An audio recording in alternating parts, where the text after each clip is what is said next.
Hamas leader Ismail Haniyeh blamed Israel for stalling a ceasefire deal, saying they need to agree on a complete withdrawal from Gaza. He was speaking to a news network in Turkey after meeting with Turkish President Recep Tayyip Erdogan in Istanbul. According to a Turkish presidency statement, Erdogan told Haniyeh that Turkey continues its diplomatic efforts for a permanent ceasefire as well as the establishment of an independent state of Palestine.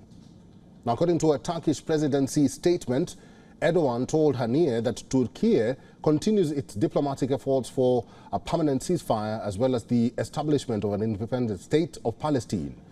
It was their first meeting since Israel began its campaign in Gaza on the 7th of October last year. Haniyeh was leading a Hamas delegation to Turkey 3 days after he held talks with Turkish Foreign Minister Hakan Fidan in Doha. Erdogan reportedly emphasized that Israel should not benefit from the development between Iran and Israel. The statement from his office said, and I quote, "It is important to make efforts that will draw attention to Gaza again." The meeting comes at a significant phase in the Israeli conflict in Gaza. With the negotiations to free the Israeli hostages stalled, Qatar has been reported to have aid that it will reassess. Excuse me for that. Let me just take that again. According to a report, Qatar has been reported to have aid that it will reassess and again assess the role of the mediator between Hamas and Israel. Erdogan also sent his foreign minister Hakan Fidan to Doha on Wednesday. Observers see this as a new sign that Erdogan wants a role for Turkey as a mediator. On Saturday, Turkish Foreign Minister Hakan Fidan also held talks with the Egyptian Foreign Minister Sameh Shoukry.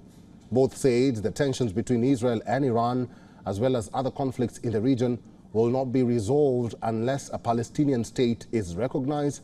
Speaking at a press conference with Fidan in Istanbul, Shoukry warned that further military conflict in the West Bank threatens countries around the world.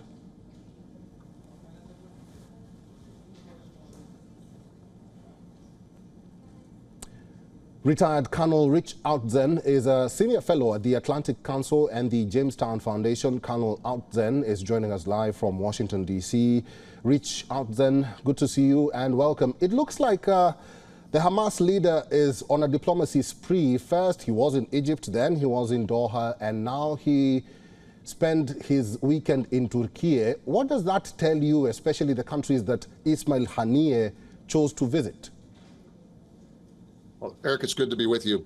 I think Haniyeh is pursuing at the political level what Hamas has failed to achieve at the military level, which is to force a cease to the Israeli operations or to gain some political outcome favorable to Hamas as a result of the intervention of big powers like Egypt and Turkey. For Turkey, this is part of the style of diplomacy that President Erdogan and his team have long followed. They talk to people that the West would sometimes rather not have them talk to. Erdogan will meet with Putin. He's met with the Iranians. He'll meet with Haniyeh. Now, to the Turks, they have a vested interest in a peaceable resolution of this, a special relationship with the Palestinians, a concern for the Palestinians. But as you say, also they would like to magnify their own role as a regional mediator and problem solver. President Erdogan says that Turkey continues its diplomatic efforts for a permanent ceasefire as well as the establishment of an independent state of Palestine. But in real sense, why does that establishment feel or even seem like a far cry?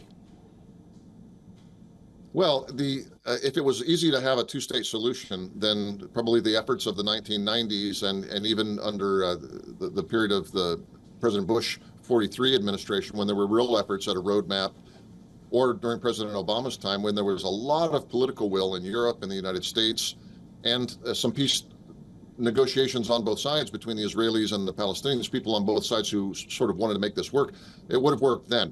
The problem is that, especially when it comes to Hamas, there are just some irreducible barriers. And one of them is that Hamas has yet to fully accept Israel's legitimacy as a state and even say that they want the 1967 borders. There's a failed unity effort. So there have been several unity efforts, in fact, between the Palestinian authority run by Fatah and related movements, and Hamas on the other side. So it's hard to see how a peace agreement can be held on the Palestinian side because it's still very much splintered. And as far as the Israeli side goes, sort of the peace constituency on the left has been getting smaller and smaller as the decades go by. Colonel Outzen, there's a lot of hue and cry following the passing of the $95 billion military package by Congress in the U.S. Hamas leadership says that it will enhance the IDF to commit more atrocities in Gaza. Your reaction?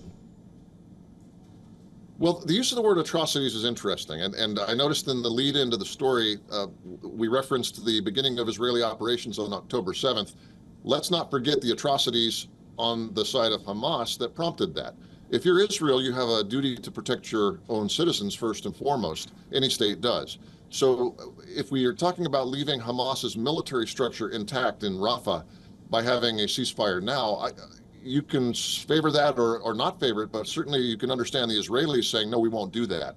Leaving Hamas in control of the Gaza Strip and its military forces intact simply means that you set the stage for another such attack in future. So yes, I have some problems as well with the civilian deaths and the suffering of the Palestinian people, which needs to end. But does it end before Hamas has been removed from the status of a threat to the Israeli people? That's a question I can't answer for them.